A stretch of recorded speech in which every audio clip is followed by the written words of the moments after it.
दोस्तों नमस्कार। स्वागत है आपका हमारे इस YouTube मंच पर। दोस्तों, प्रधानमंत्री नरेंद्र मोदी और भारतीय जनता पार्टी के चाणक्य कहे जाने वाले अमित शाह की मुसीबतें अपने घर से बढ़ने वाली है। और घर से यानी पार्टी से, और पार्टी के पहले संघ से। क्या संघ ने नरेंद्र मोदी की का विकल्प तलाशने का फैसला किया है? क्या संघ ने भारतीय जनता पार्टी के साथ अपने रिश्तों को पुनर्परिभाषित करने का फैसला किया है, या फिर संघ ने भारतीय जनता पार्टी के संगठन को और भारतीय जनता पार्टी को अपने मिजाज के अनुरूप ढालने का फैसला किया है? कारण क्या है कि भारतीय जनता पार्टी और संघ के बीच में रिश्तों में दरार की खबरें आ रही है?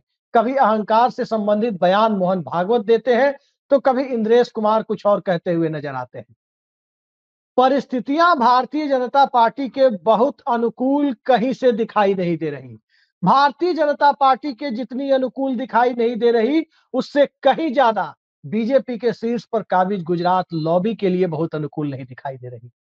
और ये सारी परिस्थितियां दरअसल एक दिन में नहीं, बल्कि पिछले 10 साल की दिल्ली में नरेंद्र मोदी की सत्ता, अमित शाह की चाणक्य नीति और इन सब से आगे बढ़कर मोदी नाम केवलम का ही परिणाम बताई जाती है। भारतीय जनता पार्टी और संघ के रिश्तों के बीच खटास की खबरें ऐसा नहीं है पहली बार आई है। 2 दशक पहले यानी 2005 का वो दौर भी याद कीजिए, जब चित्रकूट में संघ की बैठक हो रही थी और वहां पर आरएसएस ये फैसला करने के करीब पहुंचती दिखाई दे रही थी कि क्यों ना बीजेपी की जगह एक नई राजनीतिक पार्टी खड़ी की जाए और बीजेपी के साथ अपने रिश्तों को खत्म कर लिया जाए। लेकिन उस उस मुद्दे पर वहां मतभेद इसलिए हो गए क्योंकि कहा गया कि जिस पार्टी को 20-25 सालों में बड़ी शिद्दत से बनाया गया, उससे एक झटके में संबंध खत्म कर और नई पॉलिटिकल पार्टी खड़ी करने का परिणाम यह होगा कि फिर उस पार्टी को बनाने में 20 से 25 साल लगेंगे। तो क्या संघ एक बार पुनः उसी रणनीति पर जा रहा है? दरअसल पलक्कड़ में, केरल के पलक्कड़ में 31 अगस्त से 2 सितंबर के बीच संघ और भाजपा की समन्वय के लिए एक बैठक होने जा रही है। कई बड़े नेता भाजपा की तरफ से बैठेंगे, कई लोग संघ की तरफ से भी बैठेंगे और वहां पर संघ के ऊपर बीजेपी की ग्रिप कितनी होगी, जेपी नड्डा के उस बयान का मकसद क्या था, जिसमें उन्होंने कह दिया था, लोकसभा चुनाव के दरमियान कह दिया था कि भारतीय जनता पार्टी को संघ की जरूरत चुनाव के लिए नहीं है, या उनके कहने का कुछ और मतलब भले रहा हो, लेकिन जो मतलब निकाला गया वो यही निकाला गया कि संघ की जरूरत भारतीय जनता पार्टी को नहीं है। अब जो खबरें आ रही है अंदरूनी सूत्रों के हवाले से कि अगर भारतीय जनता पार्टी ने जेपी नड्डा का उत्तराधिकारी यानी पार्टी का अगला अध्यक्ष संघ की पसंद का व्यक्ति नहीं चुना, तो संघ अपने संगठन महासचिवों को विड्रॉ कर सकती है। संगठन महासचिव का काम बीजेपी में क्या होता है सभी जानते हैं। केंद्रीय स्तर पर संगठन महासचिव होते हैं, राज्यों में भी अलग अलग राज्यों में बीजेपी की तरफ से जनरल सेक्रेटरी ऑर्गेनाइजेशन यानी संगठन महासचिवों की नियुक्ति का काम संघ का होता है। संघ की तरफ से वो भेजे जाते हैं, जिस पर भाजपा का आलाकमान सिर्फ अपनी मुहर लगाता है। और संगठन महासचिव जब भारतीय जनता पार्टी में भेजे जाते हैं, वो काफी परीक्षण के बाद संघ तय करता है कि किसे भेजा जाना है। संगठन के प्रति निष्ठा अविवादित रही हो, संगठन के काम में वो व्यक्ति निपुण हो और वरिष्ठ प्रचारक रहा हो। आमतौर पर स्वयंसेवक को संगठन महासचिव बनाकर नहीं भेजा जाता। तो क्या बीजेपी से संघ अपने संगठन महासचिवों को विड्रॉ करने पर यानी वापस लेने की हद तक विचार कर रहा है? दरअसल ये सारी परिस्थितियां इसलिए खड़ी हो गई है क्योंकि एक जमाने में संगठन महासचिवों के माध्यम से संघ के द्वारा बीजेपी को नियंत्रित करने की जो कोशिशें होती थी, वो अटल बिहारी वाजपेयी के व्यक्तित्व के दबाव में भी, उस दौर में भी आज के जैसी नहीं थी। संघ की बातें भारतीय जनता पार्टी के अंदर काफी हद तक सुनी जाती थी, चाहे संजय जोशी रहे हो, चाहे रामलाल रहे हो, हमेशा संघ की बातें सुनी जाती थी। लेकिन अब जो राष्ट्रीय संगठन महासचिव है, वो राष्ट्रीय संगठन महासचिव बीएल संतोष के भी बीजेपी के शीर्षस्थ नेतृत्व के साथ बहुत मधुर संबंध नहीं होने या उनकी बातों की अवहेलना यानी संघ की बातों की अवहेलना की खबरें यदाकदा अखबारों में छपती रहती है, यदाकदा खबरों में सुर्खियां बनाती रहती है। तो ये परिस्थिति संघ और बीजेपी की है। नरेंद्र मोदी की मुश्किल क्या है? नरेंद्र मोदी अब अकेले बहुमत के प्रधानमंत्री नहीं है कि कोई उनका कुछ बिगाड़ नहीं सकता। वो खुद दबाव में है। और सुप्रीम कोर्ट में जस्टिस चंद्रचूड़ ने 11 मई को महाराष्ट्र मामले पर जो जजमेंट दिया, उसमें एक बहुत बड़ा फैसला ये दे दिया कि पार्टी अपने व्हिप यानी सचेतक के माध्यम से संगठन अपने संसदीय या विधायक दल पर नियंत्रित करता है। लिहाजा पार्टी का फ्लोर लीडर यानी संसदीय दल का नेता या विधायक दल का नेता वो सचेतक की नियुक्ति नहीं करेगा। तो सचेतक की नियुक्ति कौन करेगा? और क्या उस सचेतक के कहने पर पार्टी के अंदर नेतृत्व परिवर्तन को भी हवा दी जाएगी? इन सारी बातों को लेकर नरेंद्र मोदी और उनकी पूरी टीम पहले से जरूरत से ज्यादा सशंकित है कि कहीं मामला उल्टा न पड़ जाए, कहीं कैप्टन अमरिंदर सिंह की तरह बिना उनके जानकारी के विधायक दल की बैठक न बुला ली जाए और नेतृत्व परिवर्तन की कब माहौल न बना दिया जाए। क्योंकि एक बार यदि संगठन हाथ से निकला तो संगठन हाथ से निकलने का मतलब होगा कि सत्ता की कमान भी हाथ से निकल जाना।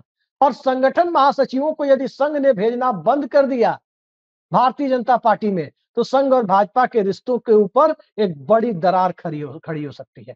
आज की तारीख में पक्के तौर पर नहीं कहा जा सकता कि भाजपा से संघ अपने संगठन महासचिवों को पूरी तरह विड्रॉ कर लेगा, लेकिन ये बातें यदि चर्चा में है कि संघ बीजेपी के ऊपर जो अपनी ग्रिप, अपना कंट्रोल ढीला छोड़ चुका था, उस कंट्रोल को फिर से पाने के लिए, फिर से बहाल रखने के लिए इस तरह का प्रस्ताव भी यदि भारतीय जनता पार्टी को दे दे, किसी को आश्चर्य नहीं होना चाहिए। क्योंकि आज की तारीख में संघ की अहमियत क्या रह गई है बीजेपी के सामने।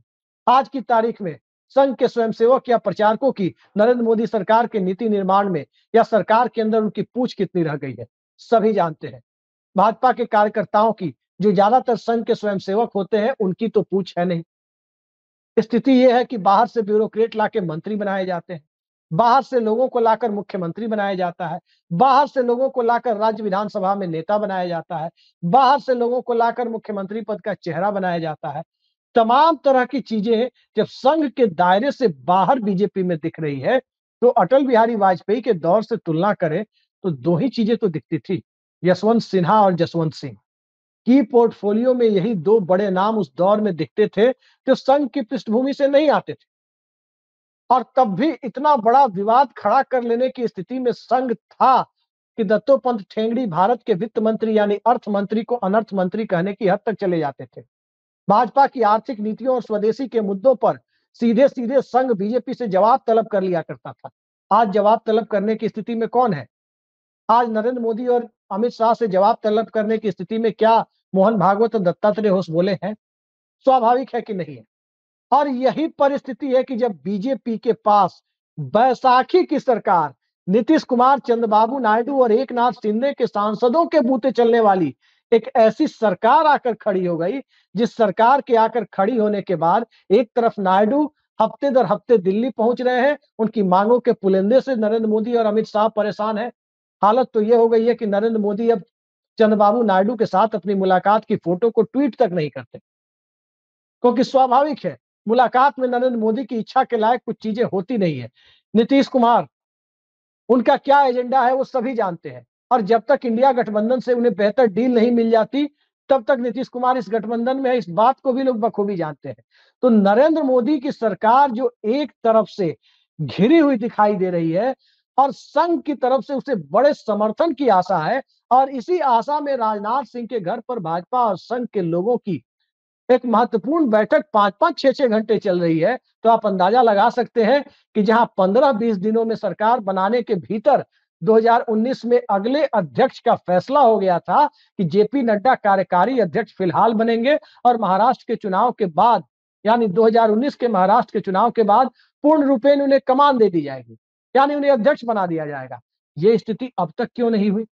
2.5 महीने नरेंद्र मोदी को प्रधानमंत्री बने होने जा रहे हैं, लेकिन उसके बाद अब तक भारतीय जनता पार्टी की कमान नरेंद्र मोदी सरकार में मंत्री बन चुके जेपी नड्डा ही संभाल रहे हैं। क्या जेपी नड्डा के बिना भारतीय जनता पार्टी नहीं चलेगी? जी नहीं।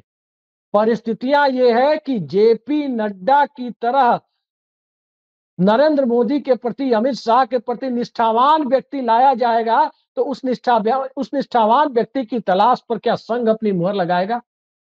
संघ की तरफ से जो जानकारी आ रही है उसमें यही कहा जा रहा है कि भारतीय जनता पार्टी अपने अगले अध्यक्ष का फैसला बिना संघ की सहमति से ना करे। संघ की सहमति से यदि भाजपा ने अध्यक्ष का फैसला नहीं किया तो हो सकता है कि अपने संगठन महासचिवों को, संगठन मंत्रियों को केंद्र से लेकर राज्य तक भारतीय जनता पार्टी से आरएसएस विड्रॉ कर ले। और ये स्थिति भारतीय जनता पार्टी के लिए बिन पानी की मछली की तरह हो सकती है। लिहाजा बीजेपी इस खतरे को जानती है। अब यहां सीधी टकराहट दो मुद्दों पर है। नरेंद्र मोदी के लिए भारतीय जनता पार्टी पर कब्जा बनाए रखना बनाम संघ के लिए भारतीय जनता पार्टी पर कंट्रोल स्थापित करना। ये कंट्रोल और कब्जे के बीच संघ और भाजपा की पलक्कड़ में जो समन्वय समिति की बैठक होने जा रही है, कोऑर्डिनेशन की जो बातें की जा रही है, उसमें कितना समन्वय स्थापित हो पाएगा, ये आज की तारीख में तो एक बेहद मुश्किल काम जान पड़ता है। लेकिन किसी एक नाम पर भारतीय जनता पार्टी अध्यक्ष के नाम पर सहमत हो जाएगी, इसकी गुंजाइश पूरी तरह से नहीं दिखती। 50-50 ही मामला दिखता है कि हो सकता है नरेंद्र मोदी झुक जाए, लेकिन ये नहीं हो सकता कि अब संघ झुक जाए, क्योंकि संघ एक ऐसे मुहाने पर आकर खड़ा हो गया है, वो अपने 100वें वर्ष में है। आरएसएस की स्थापना 1925 में हुई थी, आज 2024 है। 99 बरस पूरे करने जा रहा है संघ। अगला साल संघ का 100वां वर्ष होगा और 100वें वर्ष के ठीक पहले नरेंद्र मोदी सरकार के दरमियान सरकार के के क्रियाकलाप ने, सरकार के कारनामों ने संघ की स्थिति ये बना दी है कि जो संघ के कार्यकर्ता गांव-गांव अभाव में जीकर जिस तरह से लोगों के बीच सांगठनिक काम को करते थे, आज वो चार्टर्ड फ्लाइट में चल रहे हैं। आज वो पूरी दुनिया की सैर, यानी सुविधा भोगी लोगों की एक जमात में स्वयंसेवकों को और काफी हद तक प्रचारकों को तब्दील कर देने की जो कोशिशें रही है, उसमें संघ के स्वयंसेवकों का आकार तो बढ़ता चला जा रहा है। लेकिन सांगठनिक ग्रिप और वैचारिक प्रतिबद्धता के साथ जुड़ने वाले लोगों की तादाद बेहद कम होती जा रही है। संघ में लोग आ रहे हैं, लेकिन उनकी प्रतिबद्धता संघ के इशारे पर काम करने वाले लोगों की तरह नहीं है। वो बस शौकिया तौर पर 1.5 जीबी डेटा सुबह से शाम तक कैसे खर्च किया जाए, इसमें लगी हुई जमात, वो 1.5 जीबी डेटा खत्म करने वाली, उसको पहला टारगेट मानने वाली जमात का एक बड़ा हिस्सा संघ के साथ आ रहा है, जिसकी कोई वैचारिक निष्ठा नहीं है। भारतीय जनता पार्टी सत्ता में है। भारतीय जनता पार्टी की सत्ता के साथ जुड़ा हुआ ग्लैमर, भले ही अधिकारों में कोई दखल संघ का ना हो, लेकिन ग्लैमर तो संघ के लोगों को नरेंद्र मोदी की सरकार के साथ मिल ही रहा। अधिकार विहीन ग्लैमर मिल ही रहा है और उस अधिकार विहीन ग्लैमर को हिंदुत्व की चाशनी में लपेटकर जो ब्रांडिंग बीजेपी अपने हिंदुत्व की करती है, उस हिंदुत्व के आश्रय आकर्षित होने वाले लोग, जिनकी तादाद मूलतः 18 वर्ष से लेकर के 25-27 साल के बीच है, वो ज्यादातर आ रहे हैं और फिर वो आने के साथ उचाट होकर निकल भी रहे हैं। यानी मोदी के जमाने में जो जमात संघ के प्रति और बीजेपी के चुनावी हिंदुत्व की आइडियोलॉजी के प्रति 2014-15 में आकर्षित हुई, उसका बहुत बड़ा तबका 2022-23 आते-आते नरेंद्र मोदी से उबने लगा। संघ में उसे कोई भविष्य दिखाई नहीं देने लगा और सोशल मीडिया पर ऐसे वीडियो भरने लगे कि वो आया था बहुत उम्मीद लेकर, लेकिन उसकी उम्मीदें धराशायी होती हुई देखी। और अब संघ की उम्मीदें, संघ को अपने अस्तित्व का सवाल, जिसमें संघ की ग्रिप पर भारतीय जनता पार्टी पर तो छोड़िए, संघ के ऊपर भी बनी रहे, इसके लिए उसे भारतीय जनता पार्टी पर अपनी ग्रिप बनाना अगर एक मजबूरी जान पड़ रहा है, तो उस मजबूरी में भला नरेंद्र मोदी की सत्ता संघ के लिए कितनी महत्वपूर्ण है? कोई महत्वपूर्ण नहीं है। इसलिए भी नहीं है क्योंकि संघ डूबेगा तो देर सवेर भाजपा डूब जाएगी और भाजपा यदि डूबेगी तो देर सवेर संघ डूब जाएगा। इस स्थिति में नरेंद्र मोदी के दौर में भारतीय जनता पार्टी के क्रियाकलाप ने खुद के साथ साथ आरएसएस को लाकर खड़ा कर दिया। यह स्थिति तब नहीं थी जब इंदिरा गांधी पावर में थी, जब संघ विरोध में था। यह स्थिति तब नहीं थी जब राजीव गांधी पावर में थे, संघ विरोध में था।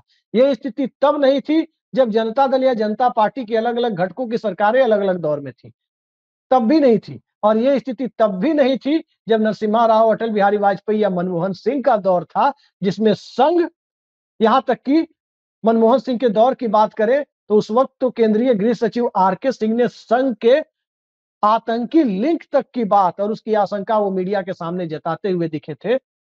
तब भी संघ को इस तरह का खतरा महसूस नहीं हुआ, क्योंकि सांगठनिक ढांचा उसका बहुत मजबूत था।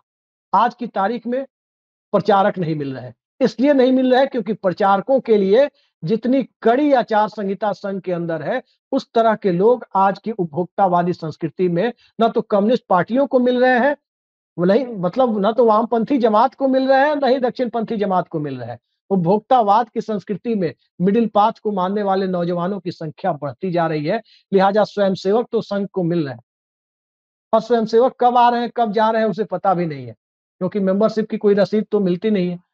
प्रचारकों के लिए जितनी कड़ी परीक्षा है, वो उस परीक्षा पर खरे उतरने वाले लोग, वैचारिक रूप से प्रतिबद्ध लोग नहीं मिल रहे हैं, क्योंकि उन्हीं प्रचारकों के माध्यम से संघ खुद को कंट्रोल करता है। और नरेंद्र मोदी अपनी ब्यूरोक्रेसी और गुजरात लॉबी के माध्यम से बीजेपी को भी कंट्रोल करते हैं, और संघ के अंदर भी एक तरह से नेतृत्व विहीन, और यानी संघ की कोई सुने नहीं, बस इन्हें सुख सुविधाओं का उपभोग कराते रहो। इस परिस्थिति में लाकर संघ को एक ऐसे मोड़ पर खड़ा कर दिया जिसमें नरेंद्र मोदी की स्थिति उतनी दयनीय नहीं हुई जितनी संघ की हो गई है। नरेंद्र मोदी ने सत्ता में अपनी उम्र 10 साल 2 महीने 3 महीने, अपनी जितनी उम्र उन्हें भोगनी थी सत्ता में, वो भोग चुके। अब अगर उनकी सत्ता चली भी जाए तो विशेष फर्क नरेंद्र मोदी की सेहत पर नहीं पड़ना है, विशेष फर्क पड़ना है तो बीजेपी पर पड़ना है, विशेष फर्क पड़ना है तो आरएसएस पर पड़ना है। और बीजेपी और आरएसएस जब एक दूसरे के सहारे जिंदा रहने की हद तक पहुंच चुके हैं, तो उस परिस्थिति में स्वाभाविक है कि संघ बीजेपी को जिंदा रखना चाहेगा। संघ पोस्ट नरेंद्र मोदी देख रहा है कि नरेंद्र मोदी के बाद उसके सामने क्या स्थिति है। 2007-8 की बात करें तो एक्टिव प्रचारकों की संख्या उस संघ के पास 3,500 से ज्यादा थी। जो सक्रिय प्रचारक थे, अलग अलग राज्य, अलग अलग कस्बे, अलग अलग इलाकों में, राज्यों के अंदर जो प्रांत संघ ने बना रखे थे, आज कितने हैं? बहुतों तो 80 पार जाकर एक तरह से इनवैलिड हो रहे हैं। धीरे धीरे वो उनकी सक्रियता ना के बराबर रह गई है, और एक्टिव प्रचारकों की संख्या घटकर 700 के आसपास बताई जाती है, जो जिनकी उम्र भी अभी काम करने के लायक है और वो संगठन के प्रति समर्पित है। यानी 80% प्रचारक अब जा चुके हैं या जाने की प्रक्रिया में है। कागजों पर वो प्रचारक जरूर है, लेकिन वो सांगठनिक काम के लिए उनकी उम्र उनका साथ नहीं दे रही है, और उनका रिप्लेसमेंट करने के लायक सोसाइटी का निर्माण नरेंद्र मोदी और अमित शाह इस देश में नहीं कर पाए। उनकी आर्थिक नीतियां इस देश को उपभोक्तावाद के एक ऐसे दौर में ले जाकर खड़ा करने में कामयाब रही, जिस दौर में क्या दक्षिण पंथ क्या वाम पंथ, किसी के लिए 1.5 GB डेटा वाली भीड़ में से प्रतिबद्ध आइडियोलॉजी के साथ चलने वाले लोगों को निकाल पाना एक असंभव सा कार्य होता गया। और यही वो परिस्थिति है जिस परिस्थिति में संघ को लगता है कि नरेंद्र मोदी से छुटकारा पाए बिना इस देश में संघ को जिंदा नहीं रखा जा सकता। और नरेंद्र मोदी से यदि छुटकारा पाना है तो सबसे पहले भारतीय जनता पार्टी के संगठन पर कब्जा करना होगा। नरेंद्र मोदी भी इस बात को जानते हैं कि संघ ने यदि बीजेपी के ऑर्गेनाइजेशन पर कब्जा कर लिया तो उसके बाद नरेंद्र मोदी की सत्ता पर सबसे पहले तो पार्टी व्हिप हो सकता है कि बदला जाए। पार्टी व्हिप बदलने के बाद संघ अपने आदमी को पार्टी व्हिप बनाए, सचेतक बनाए, संसदीय दल पर कंट्रोल करे, और संसदीय दल पर कंट्रोल करने के बाद नेतृत्व परिवर्तन की बिसात बिछाने भी यदि संघ शुरू कर दे, किसी को आश्चर्य नहीं होना चाहिए। ये परिस्थितियां आमने सामने आरएसएस की आइडियोलॉजी और नरेंद्र मोदी और अमित शाह की व्यक्तिगत महत्वाकांक्षा, इन दोनों को लाकर आमने सामने खड़ी करती।